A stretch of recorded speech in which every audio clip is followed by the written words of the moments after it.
People who kill often know that dealing with a corpse is usually a troublesome matter. But now, the latest technology has been developed. On the outside, it looks just like an ordinary sealed bag.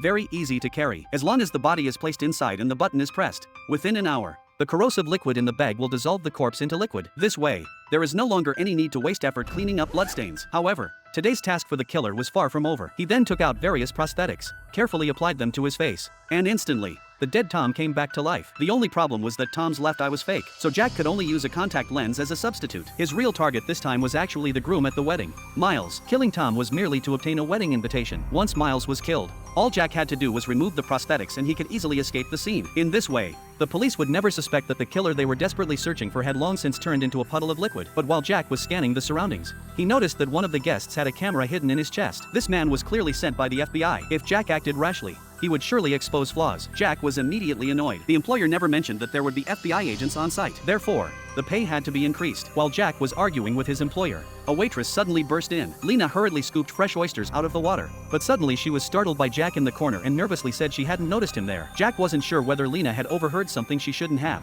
but just to be safe, he decided to eliminate this potential threat. He secretly took Lena's small knife, then pulled the plug from the refrigerator. After that, he went to the restroom and deliberately provoked Miles with words. The moment Miles was angered, Jack immediately pulled out a syringe of anesthetic and stabbed it in. As Miles collapsed to his knees, Jack looked down with disgust at his dirted shoes. When night fell, Jack pretended to be drunk, dragging the stumbling Miles toward the beach. Since he had unplugged the refrigerator earlier, all the oysters inside were no longer fresh. Naturally, Lena was scolded, and she panicked. She thought it was just some naughty child's prank and angrily went to the boathouse to fetch another bag. But this was exactly part of Jack's plan. He had already killed Miles with the small knife, and now, all he needed was to frame Lena as the scapegoat.